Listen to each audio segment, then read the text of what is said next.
remercie mes deux prédécesseurs. Ils ont presque tout dit. Hein. Mais avant toute chose, avant qu'on arrive à la création de l'OAS, c'est qu'il y a eu un départ.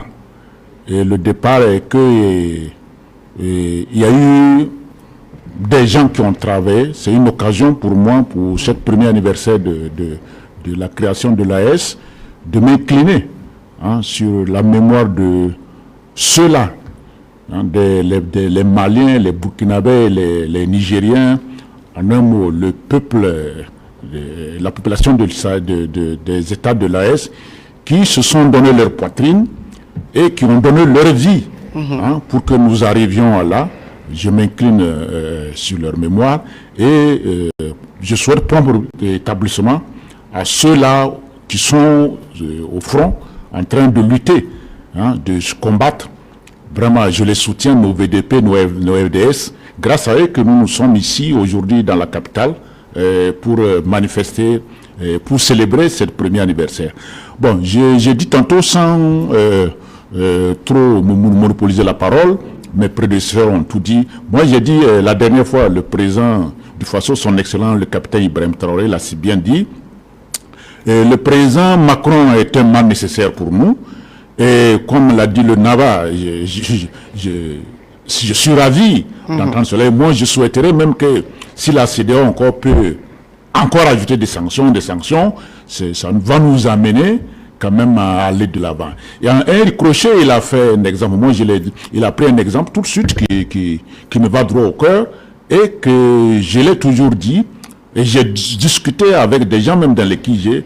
Vous savez, bien avant même le régime de Roch-Marc Christian Kaboré, depuis fort longtemps, si vous voulez, on ne peut pas, il n'y a jamais eu ce mois où le Burkina Faso n'a jamais bénéficié des dons, des milliards de dons, la Banque mondiale, le FMI, mais on ne sait pas d'où cet argent rentrait.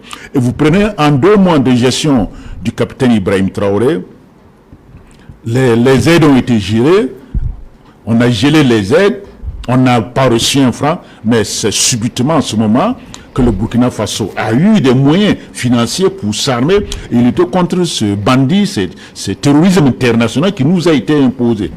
Donc, pour nous, cette occasion, comme chaque anniversaire, moi j'ai toujours dit, un anniversaire, c'est d'abord s'asseoir, réfléchir, et faire un bilan, écouler des 12 mois et écrire des perspectives. Et alors que nous sommes, au niveau de la CNAVC, nous sommes engagés dans cette dynamique. Non seulement, ce n'est pas pour nous, ce n'est pas une fête d'abord, c'est vrai, mais entre nous, on va s'asseoir pour écrire qu'est-ce que d'ici, dans une année encore, qu'est-ce qu'on va faire sur le terrain. Et au juste, votre question que vous avez, qu'est-ce que nous avons gagné? En tout cas, on a gagné pas mal de choses et nous continuons qu'à gagner. Et d'accord. Vous êtes membre aussi de la CNAVC. Les inaugurations que vous faites au niveau des ronds-points, bon, en réalité, à quoi servent tous ces ronds-points-là que vous inaugurez? Oui, merci, parce que ça rejoint un peu la réponse à la question que vous aviez posée à mon prédécesseur, qui vous a dit que le peuple de l'AS est gonflé à bloc. Vous savez, de mémoire des organisations, aucune organisation civile n'a été mise en place et qu'il y a eu assez des ennemis, assez de gens pour les détruire comme la CNAVC. Je suis un membre de la CNAVC, nous savons quels sont les moyens qui ont été mis en place pour nous détruire, justement pour détruire le capitaine Ibrahim Traoré. Certes, moi j'ai trouvé, c'est peine perdue pour l'impérialisme et ses valets locaux, parce que chaque jour que Dieu fait, on a toujours des adhérents. Il y a toujours des gens de la jeunesse qui créent des ronds-points, qui créent des cellules veille et qui veulent qu'on vienne pour les aider à faire l'ouverture. C'est pour dire quoi? C'est pour dire que la population a compris qu'ils ont été dupés, on les a menti dès le départ.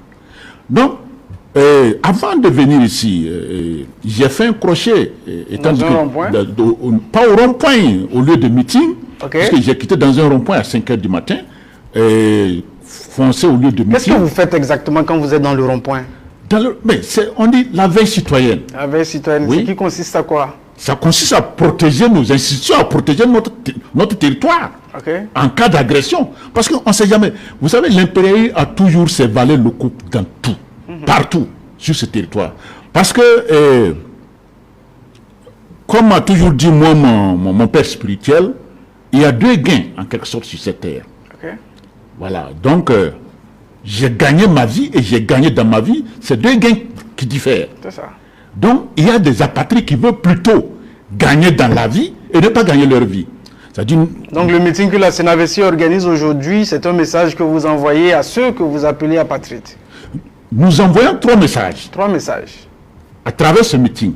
Premièrement, d'abord, c'est l'impérialisme international que nous voulons d'abord leur faire comprendre. Que non seulement la création de l'ES ne vient pas seulement de l'idée des trois leaders, c'est-à-dire le général Kiani et le général Goïta et le capitaine Ibrahim Traoré, mais c'est la population même de l'AS. Vous savez, quand vous prenez notre leader, le capitaine Ibrahim Traoré, il a quitté dans le bas peuple, c'est quelqu'un qui vivait avec la population urbaine.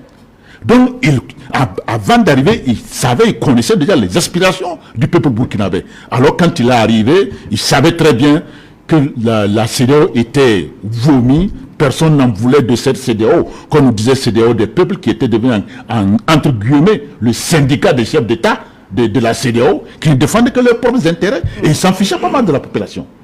À travers ce meeting, c'est pour interpeller d'abord la communauté internationale et l'impérialisme international. Secondo, nos voisins de la CEDEAO qui n'ont pas encore compris le message de la population, de leur propre population.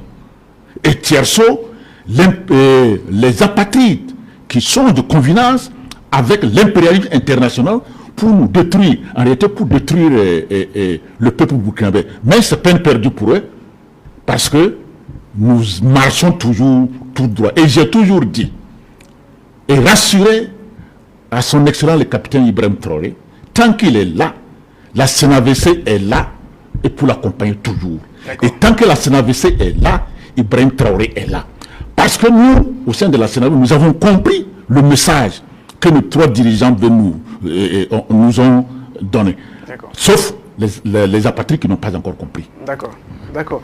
Nava Sebgo, vous avez cette organisation dénommée Sebal Bara, qui est aussi un regroupement de chefs traditionnels, chefs coutumiers, qui font, bien sûr, qui ont pris comme bâton de pèlerin les questions de veille citoyenne, les questions de promotion de paix. Oui, justement, j'allais revenir là-dessus. Ce n'est pas, les chefs coutumiers ne se sont pas engagés uniquement au niveau des ronds-points ou de la veille citoyenne. Ils font plus que ça. C'est ce que d'abord les gens ne savent pas. Vous avez parlé tout de suite de Selbarbara. Mais aujourd'hui, presque tous les chefs coutumiers de ce pays-là se sont mobilisés derrière ça, derrière l'initiative patriotique dénommée Selbarbara. D'ici là, vous verrez comment eux-mêmes les chefs coutumiers vont lancer un appel. Et ça serait à voir. Bon, je ne rentre pas dans les détails, mais les chefs coutumiers, ils en font plus. Nous avons des chefs coutumiers qui sont des FDS. Nous avons des chefs coutumiers qui donnent des ronds-points. Nous avons coutumiers FDS des FDS. Nous avons des chefs, je voulais dire des VDP du moins. Nous avons des chefs coutumiers qui sont des VDP. Nous avons des chefs coutumiers qui sont des responsables, des dirigeants de ronds-points et qui veillent là-bas. Et n'en parlons pas le bâton de pèlerinage que les chefs coutumiers ont pris pour faire le tour des 13 régions du Burkina, le tour des 45 provinces, pour lancer une mobilisation générale de tous les chefs coutumiers. C'est pour dire qu'en réalité, ils ont compris qu'ils ont été dupés. Comme l'a si bien dit le frère, il n'est pas trop tard. Et moi, je pense qu'aujourd'hui, je peux dire la majorité, sinon la quasi-totalité de tous les chefs coutumiers font bloc derrière son excellent, le capitaine Ibrahim Traoré, parce que Ibrahim Traoré défend quoi? Il défend notre territoire. Et les chefs coutumiers doivent être heureux d'avoir quelqu'un qui défend leur territoire. D'accord. Mais Marc Kara, en quoi est-ce que ce retrait peut être concrétisé ou ce retrait peut jouer dans cette question de souveraineté en la faveur, bien sûr, des pays de l'AES? Il suffit seulement tournez votre regard envers nos pays voisins. Beaucoup tapent à la porte de l'AES. Beaucoup de pays de la CEDEAO tapent à la porte de l'AES. Ils sont nombreux. Vous êtes dans le secret de Dieu, on dirait. Je vous le dis, ils sont nombreux. Parce que, pourquoi? En réalité, nous avons gagné plus. Et ils ont compris en l'AES le salut de leur indépendance totale, de leur souveraineté. Par ricochet, je vais revenir un peu en arrière par rapport au fonctionnement de la CNAVC. Vous savez, vous avez parlé tout de suite de la FEDABC, au temps de Blaise Compaoré. La Fédération des Amis de Blaise Compaoré. Et aujourd'hui, la CNAVC. La FEDABC n'avait pas de rival. La FEDABC faisait ce qu'il voulait sur le terrain. La FEDABC avait des moyens. Vous prenez par exemple aujourd'hui le meeting, notre meeting du premier anniversaire du retrait. Mais même jusqu'à hier, on n'avait pas pu boucler certains. On n'a pas les moyens. C'est des bonnes volontés, des patriotes qui se sont mis devant pour qu'on puisse tenir ça. Et je vous fais comprendre que les milliards que l'impérialisme et ses valeurs locaux ont injectés dans ce pays pour détruire la FENABC, c'est Dieu seul qui sait. Et la FENABC, c'est Dieu seul qui le sait. Mais nous sommes toujours devant. Pourquoi cela? Parce qu'ils ont compris que ce sont des patriotes. Maintenant, il y a toujours des brebis galeux dans chaque mouvement.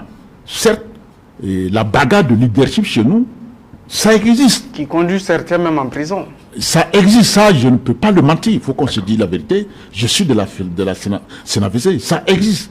Mais nos leaders, le 90% des leaders... Est-ce que si ça continue comme ça, vous n'allez pas perdre cette crédibilité que beaucoup de personnes accordent dans vous? Parce qu'aujourd'hui, vous avez l'adhésion des chefs traditionnels, chefs coutumiers.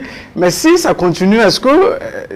oui, mais justement, c'est pour vous dire qu'à l'heure actuelle, présentement, c'est peine perdue pour les apatrides parce qu'ils ont compris. Nous sommes arrivés à un moment qu'à notre niveau au sein de la CNAVC, il y a toujours, même quand il y a un problème, quand on discute, il y a toujours un consensus. Les gens s'entendent et les gens sont... La preuve est que quand il y a le président du monde aujourd'hui, presque tous les présidents des associations sont derrière lui, uniquement parce que nous avons un seul objectif. Soutenir notre président, soutenir notre pays, soutenir nos FDS et nos VDP pour notre souveraineté totale. D'accord. En termes de priorité pour les mois à venir? En termes de priorité pour les mois à venir, concernant les 3 États de l'AES, oui, il y a tout est prioritaire ici. Il y a d'abord la sécurité. Quoi qu'on dise, il faut toujours travailler davantage. Parce que quand on écoute aussi les différents chefs d'État des 3 pays de l'AES, ils mettent l'accent sur le défi, sur les questions de déstabilisation. Voilà. Donc on va revenir oui, en abat. Justement, c'est ça. Quand je parle de la sécurité, ça englobe tout. D'abord, il y a l'ennemi qui est là, qui veut à tout prix déstabiliser les 3 États. C'est ça. En passant par tous les moyens. Et le premier moyen que nous voyons déjà, ça c'est les terroristes qui nous attaquent de gauche à droite pour discréditer nos autorités au sein de la population, mais c'est peine perdue. Donc, premier défi, c'est toujours la sécurité. Nos dirigeants travaillent d'arrache-pied. Le frère vient de le dire, à partir du 31 janvier, vous aurez la forte conjointe des 3 États qui va lutter juste pourquoi, c'est pour la sécurité. Et après la sécurité, le développement viendra. Et moi, je pense que quand vous regardez de la manière dont nos 3 dirigeants fonctionnent, ils fonctionnent de synergie ensemble et ils vont de l'avant. Et moi, je sais que j'ai toujours dit, l'année 2025 est une année décisive pour nos 3 États. D'accord. Alors,